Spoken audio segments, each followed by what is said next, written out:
गेले 50 वर्षापासून कराड तालुक्यातील विंग गावामध्ये श्री ज्ञानेश्वरी पारायण सोहळ्याची प्रथा आजही मोठ्या उत्साहात साजरी केली जाते।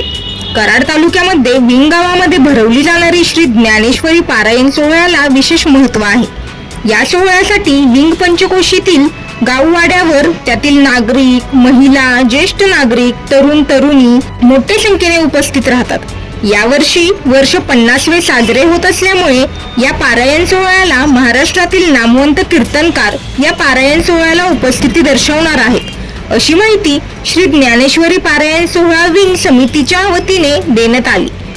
या सोहळ्याला नागरिकांनी मोठ्या संख्येने उपस्थित राहून धार्मिक ज्ञान घ्यावे असे आवाहन करण्यात